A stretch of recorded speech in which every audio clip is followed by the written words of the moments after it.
Y a esta hora de la tarde vamos a seguir abordando el tema de los niños haitianos que habrían ingresado a nuestro país de manera irregular, con quien fue defensora de la niñez el año 2023, a Patricia Muñoz, y que levantó la primera alerta, una de las primeras alertas por presunto tráfico de niños en ese año. Patricia Muñoz, muchísimas gracias por acompañarnos a esta hora en CNN Chile. Buenas tardes, ¿cómo estás? Hola Matilde, gusto saludarte a ti y a todos los auditores y televidentes. Patricia, ¿de qué gravedad es lo que estamos hablando y bajo lo que hoy día se establece una mesa y que el presidente José Antonio Kast ha instruido a sus ministros de que den con el paradero de los niños que falta por saber dónde están?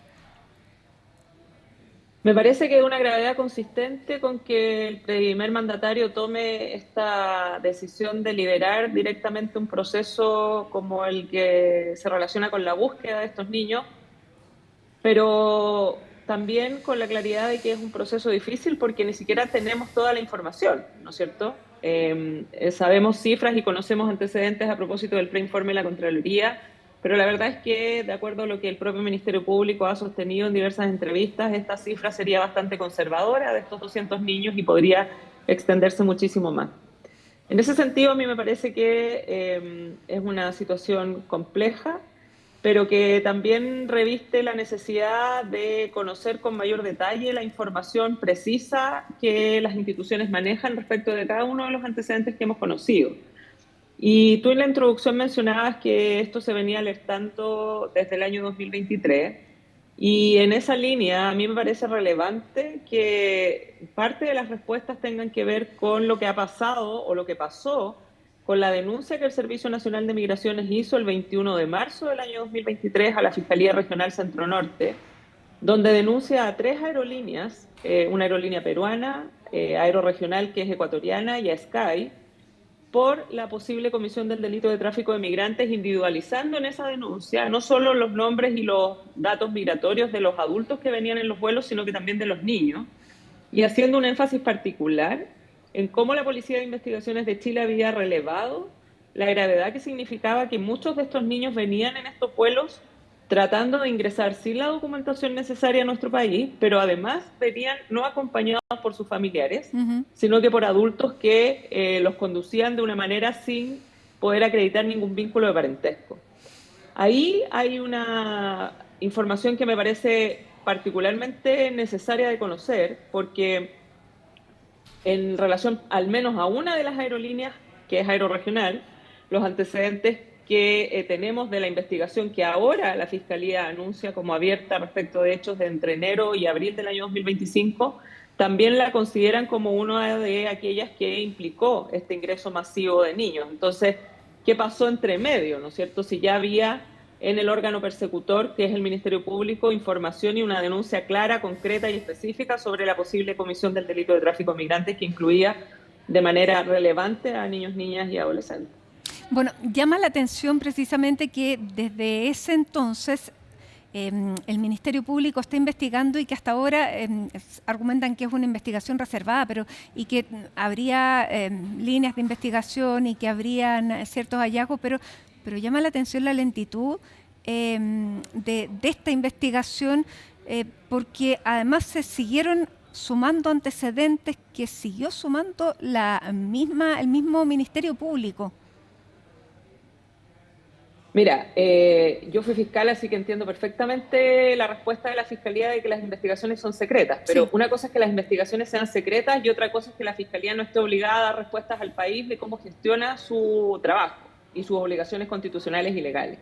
Y acá lo relevante es que esa es una respuesta que el país requiere saber, porque más allá de que nosotros no tenemos derecho a conocer las diligencias de investigación que se hayan hecho en su oportunidad, sí necesitamos saber qué pasó con los niños involucrados en esta denuncia por tráfico ilícito de migrantes, donde venían nombres específicos en la denuncia, qué pasó con esos adultos, si es que se formalizaron o no, qué pasó con las aerolíneas, Matilde, por qué siguieron operando si es que estaban detrás o no de este presunto ilícito de tráfico de migrantes. Esas son respuestas que el país merece y a las que la Fiscalía está obligado.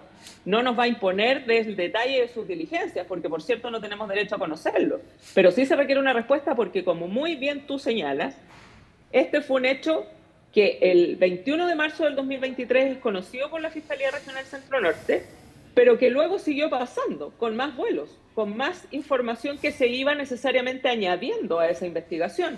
Entonces, no es que ahora nos puedan decir desde el Ministerio Público, ahora vamos a abrir una investigación por tráfico de migrantes, si la tienen desde el 21 de marzo desde el año 2023.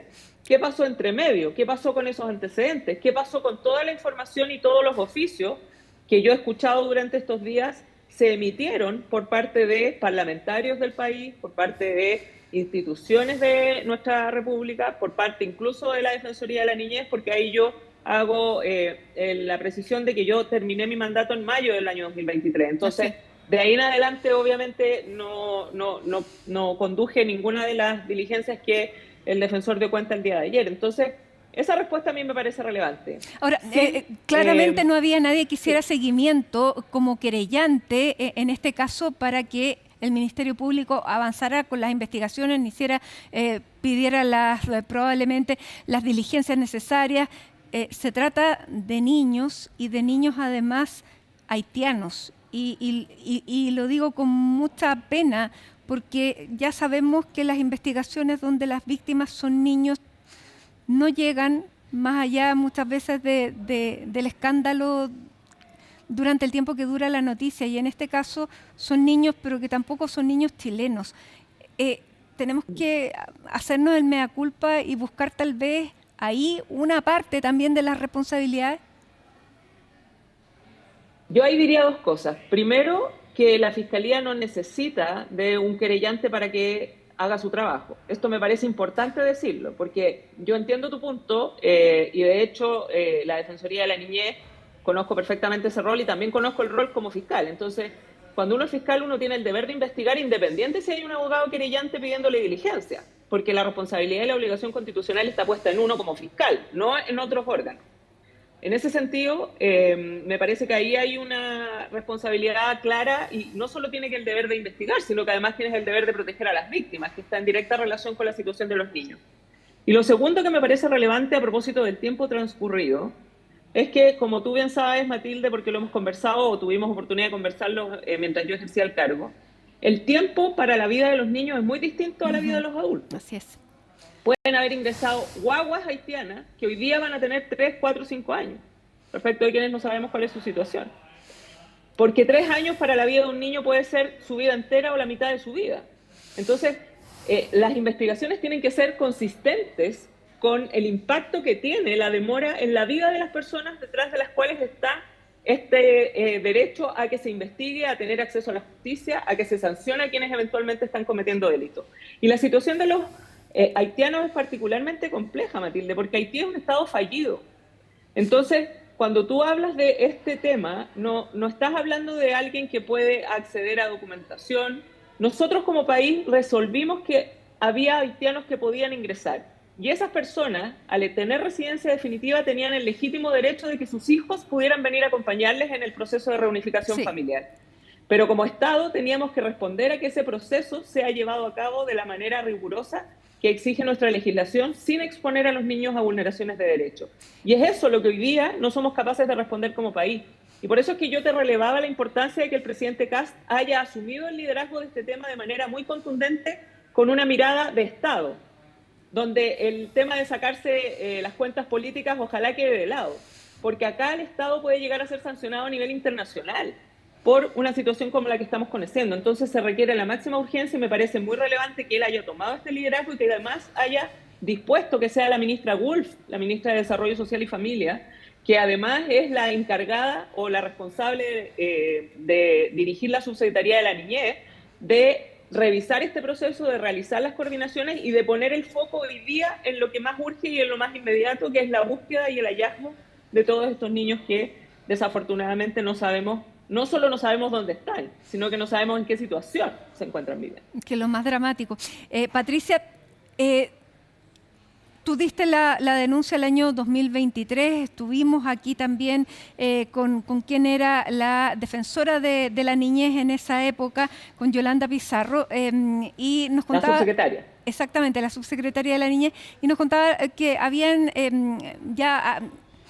delineado lo que tenía que hacer cada una de las instituciones, hicieron un seguimiento, pero luego de eso esa mesa de trabajo se diluyó bajo lo que ella misma nos planteaba acá, que ese vuelo que traía a 76 niños, nos decía 5 no venían con la documentación, y nos decía que se había hecho el seguimiento como correspondía de eso, pero que ella ya no podía dar cuenta de lo que había pasado en adelante. Pero quiero ir a lo que nos contaba de los requisitos que se tenían que cumplir, porque hoy día escuchábamos también al exdirector de Migraciones hablar de este memorándum en que se ampliaron digamos, o más bien se relajaron algunas medidas para el ingreso de migrantes, haciendo precisamente caso a lo del Estado fallido, a que en Haití era muy difícil conseguir un documento que tuviera los timbres, que tuviera el apostille, que es la legalidad del documento, porque la institucionalidad en Haití no funcionaba. Y en cuanto a eso se había relajado para poder hacer esta reunificación familiar. ¿Es atendible ese argumento? Bueno, yo agradezco vivir en un estado que lo que hace es tener una perspectiva humanitaria y considerar la posibilidad de acoger a personas que están viviendo procesos dictatoriales o de vulneración manifiesta de sus derechos humanos, como ocurre en Haití o como ocurre en Venezuela. A mí me parece que eso es positivo. Tanto es así que a propósito de este memorándum y de esta flexibilización de los requisitos, también hubo una participación del Parlamento en esta materia, donde hubo un proyecto que abordó esta situación para poder favorecer precisamente esa flexibilización. Yo estoy plenamente de acuerdo con eso, me parece positivo, pero lo que no puede pasar es que efectivamente esa flexibilización no implique una revisión igual rigurosa del caso a caso y de la situación específica de los niños en aquellos casos en que no tuvieran la documentación. Porque un elemento central de la reunificación familiar, Matilde, es, como su nombre lo indica y como parece obvio, que ese niño o niña que ingresa se vincule con el familiar que está en nuestro país y no sea entregado a una persona distinta de ese adulto.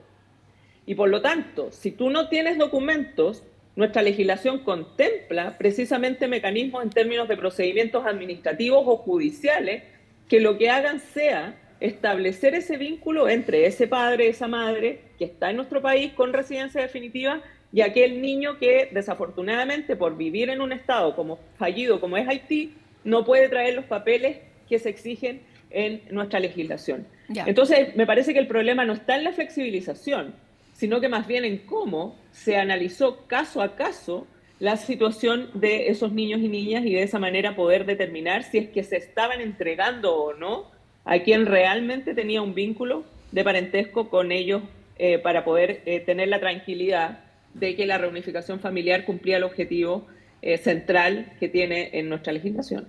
¿Fallaron todas las instituciones, Patricia?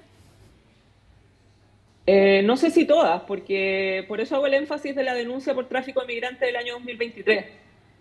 Y hago ese énfasis porque lo que ocurre cuando no se investigan delitos y cuando no se establecen responsabilidades es que se instala la impunidad. Y cuando se instala la impunidad, el llamado para quienes cometen este tipo de delitos tan graves como son los delitos de tráfico de personas o de trata de personas, que son delitos transnacionales que afectan a la esencia del ser humano, obviamente el llamado de atención me parece que tiene que ser muy, muy específico y determinado en quienes realmente tenían la posibilidad de evitar esto. Este tipo de delitos se evita sancionando a quienes cometen estos hechos. No se evita dilatando los procesos, no se evita no persiguiendo con toda la energía que amerita la trata de personas y el tráfico de migrantes. Entonces creo que ahí hay un punto de inflexión relevante. No con ello quiero decir que todas las demás instituciones no tengan responsabilidad. Indiscutiblemente la Dirección General de Aeronáutica Civil tiene que responder por qué aerolíneas siguen o siguieron operando sin cumplir con los requisitos de listados de pasajeros, de individualización y de documentos que deben. Tú no te puedes subir un avión en el extranjero para llegar a Chile si la aerolínea no certifica que tienes la documentación que en Chile exigen para poder entrar. Y eso siguió pasando. Entonces hay una responsabilidad que se tendrá que determinar. Entiendo que quienes dirigen esa institución hoy día han dispuesto los sumarios o las investigaciones administrativas pertinentes. La PDI tiene que pedir esa, claro, la PDI tiene que pedir esa documentación. Claro, en el año 2023 a mí me consta, porque yo vi la denuncia que hizo Migraciones, La PDI, con mucha claridad, levanta el punto y dice, están llegando aviones de estas aerolíneas con gente haitiana, con niños y niñas haitianos que no traen la documentación, y eso puede ser constitutivo, evidentemente, del delito de tráfico de migrantes, porque tú estás tratando de entrar a Chile a personas que no cumplen los requisitos. O sea, no es más complejo que eso. Entonces la PDI cumplía, hasta donde yo conocí en su oportunidad el 2023, claramente su función de alertar a la institucionalidad correspondiente, que era el Servicio de Migraciones. Y Ya, por pero su en parte, ese el Servicio momento, de Migraciones yo, en esa sí. oportunidad denunció a la Fiscalía, que es la institución responsable de investigar. Ahora, pero si la PDI hace esta advertencia, ¿la PDI dejó entrar a esas personas que venían sin la documentación necesaria? En esa oportunidad, de acuerdo a lo que aparece en esta denuncia, no se habría producido el ingreso, se habría producido el intento. Ujú. Lo que pasa es que qué sucedió a continuación es lo que hay que explicarse, porque no se puede entender que se haya producido un ingreso si no se tiene la documentación. Y si ingresaron personas sin cumplir los requisitos que nuestra legislación migratoria establece, es evidente que hay responsabilidades públicas de quienes debieron ejercer el control migratorio. Eso no hay duda. Y eso será lo que, me imagino, está tratando de esclarecer la investigación que ahora anuncia el Ministerio Público por los hechos ocurridos entre enero y abril del año 2025. O sea, un funcionario policial no puede dejar entrar a una persona que no cumple los requisitos que nuestra ley migratoria establece. No hay duda de eso. Ese es su rol en el aeropuerto de nuestra ciudad. Ya, pero sí, hay una flexibilidad y el niño viene, en vez de con el documento, con la fotocopia, pero está en la frontera chilena, su padre, su madre o alguien que acredite que solicitaron esta reunificación familiar, ¿sí tendrían que haberlo dejado entrar? Lo que pasa es que para eso tiene que tener la visa de la reunificación familiar estampada en su documentación, y eso supone que se hizo la revisión y que se autorizó, a pesar de que tuviera la fotocopia u otro documento, la reunificación familiar. Tendría que haber viajado, o sea, tenido antes del viaje la El visa. proceso se hace antes, exactamente. Ya, pero No se hace en frontera, salvo que tú en frontera estés solicitando refugio, que es otra figura y es otra discusión. Porque hasta donde yo entiendo, lo que hemos conocido públicamente, Matilde, yo no he leído el preinforme de la Contraloría, no he leído la investigación claro, del Ministerio Público, no tengo ningún rol de autoridad que me permita conocer en claro. detalle aquello. Lo que sé es lo que aparece públicamente y las entrevistas que han dado quienes representan esas instituciones. Ahora, Hasta Patricia, donde entiendo, el cuestionamiento tiene que ver con procedimientos de reunificación familiar, no de refugio, que es otra cosa. así es. Ahora, ¿cuán anormal, dentro de la cantidad de migrantes que tenemos en nuestro país, llegaron muchos venezolanos, llegaron muchos haitianos de distintas nacionalidades, cuán anormal es que lleguen 10 vuelos charter con 200 personas en cada vuelo, la mayoría niños, en un periodo corto de tiempo, que me estoy refiriendo a enero y mayo de 2025? Yo te diría que en términos de olas migratorias como las que representan la situación compleja que vive Haití y Venezuela, podría no ser llamativo. Lo que sí es llamativo, y evidentemente una manifestación clara de la posibilidad de la comisión de un delito, es que vengan 100 niños a cargo de un adulto o a cargo de 2 adultos, porque evidentemente esos adultos no son tutores, no son los padres ni las madres de esos niños, y esa es una situación que amerita indiscutiblemente una revisión. Entonces, si estamos hablando de ese nivel de vuelos, que es lo que ha sostenido el Ministerio Público, obviamente estamos en un escenario que no es normal y que tampoco da cuenta de un cumplimiento normativo que podríamos esperar, porque además he escuchado parlamentarios que han dicho que habían estado en el aeropuerto viendo cómo esta cuestión era medio, permítemelo coloquial, entre gallo y medianoche, ¿no es cierto?, en circunstancias bastante cuestionables. Entonces ya todo eso conduce a la reflexión más obvia, ¿no es cierto?, que es que esto no está funcionando conforme a la legalidad, y cuando tú no funcionas conforme a lo que la institucionalidad debe responder, expones a las personas a vulneraciones de derechos. Bueno, indiscutiblemente eso es así. Uno de los que lo denunció fue el exdiputado Rubén Oyarzo, que dijo, lamentablemente eso fue en octubre y era plena época electoral, por lo tanto no hubo ninguna investigación mayor, porque los diputados en ese minuto, a la hora de hacer la denuncia, estaban en otra cosa. Lo dice sí, de hecho en octubre hay una situación muy grave, que es este vuelo que he leído, creo que el reportaje inicial lo sacó la radio Bio Bio, como concepto vuelo fantasma, que es este vuelo que cambia el plan, que aterriza en Lima, lugar donde habrían descendido niños que supuestamente venían a Chile. O sea, francamente, no hay cómo explicar eso desde el punto de vista de lo que nosotros debiéramos entender como un funcionamiento correcto de la institucionalidad. Por eso te digo, Matilde, acá me parece que las responsabilidades administrativas debieran surgir indiscutiblemente. ¿Falló la Defensoría de la Niñez, Patricia? ¿Falló la Defensoría de la Niñez? Bueno, yo creo que cometió un error porque de acuerdo a lo que yo escuché del defensor, se habían producido muchas peticiones de oficio y peticiones de información y habían tomado conocimiento de irregularidades como las que estamos conversando. Y me parece que hay una falla en no denunciar públicamente esas irregularidades, porque ustedes, los medios de comunicación, tienen un rol particularmente relevante cuando se trata de hacer énfasis en cosas que están pasando y que no están funcionando.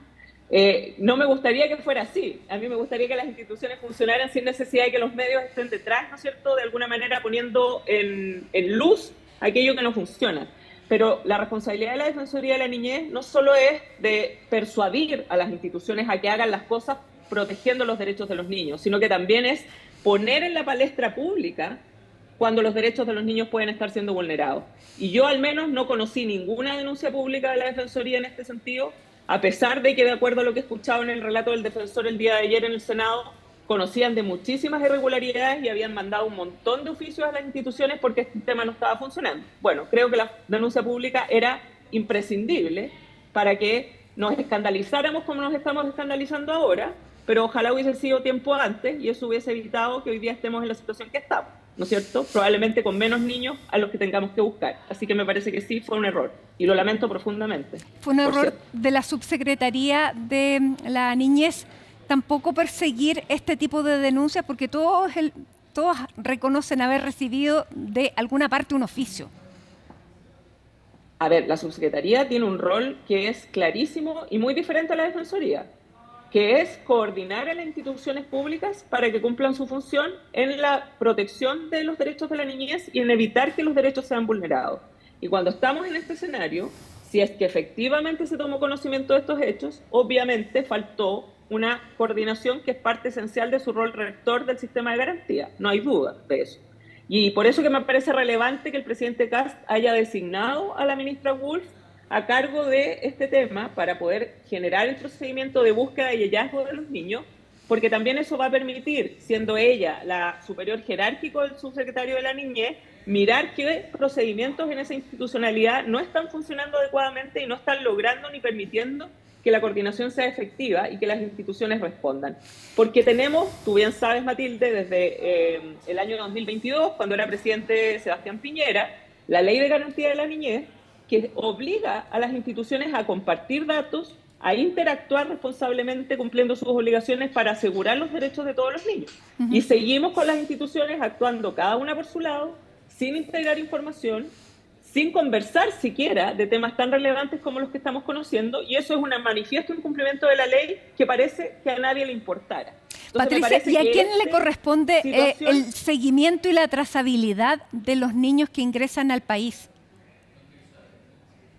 Bueno, todo lo que tiene que ver con migración pasa por el Servicio Nacional de Migraciones. Eso es un hecho. Pero a mí me queda claro que el año 2023, en mi experiencia particular con este tema, la subsecretaria de la época, Yolanda Pizarro, interactuó coordinadamente con el Servicio Nacional de Migraciones. Tanto es así que a propósito de ese vuelo son desde ese lugar que a mí me informan de esta situación.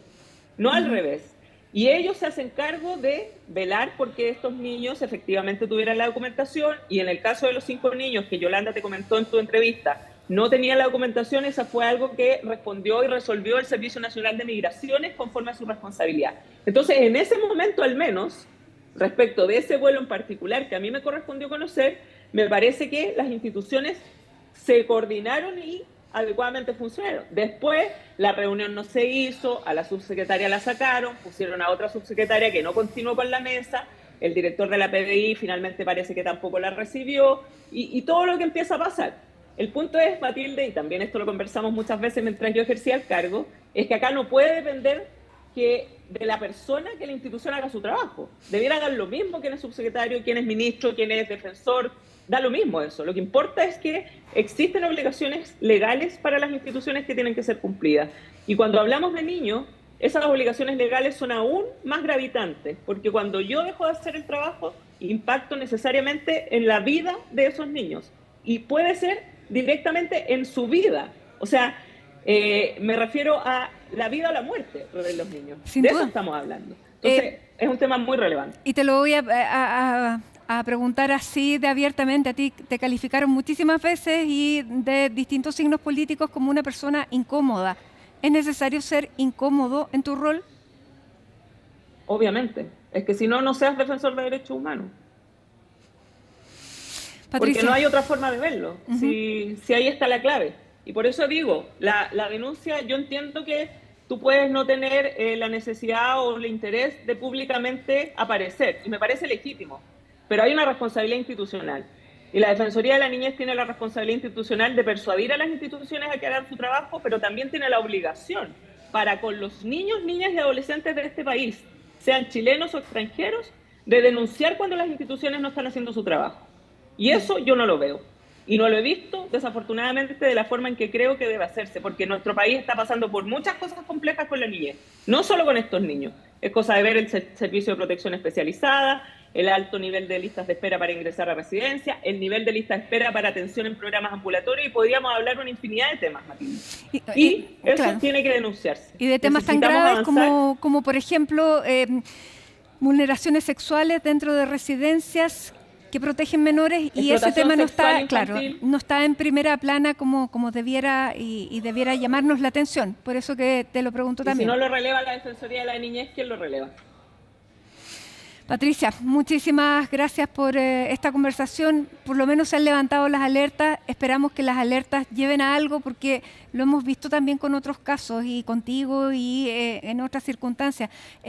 Hemos visto que han tenido que morir niños, que se han levantado listas de los menores que han muerto en manos de instituciones del Estado, y el tema ha durado lo que dura el ciclo de la noticia, y eso lamentablemente nos duele. Así que esperemos que en este caso, por lo menos en esto, haya claridad, y a partir de esto se ponga el foco también en esos otros casos de los que estamos hablando.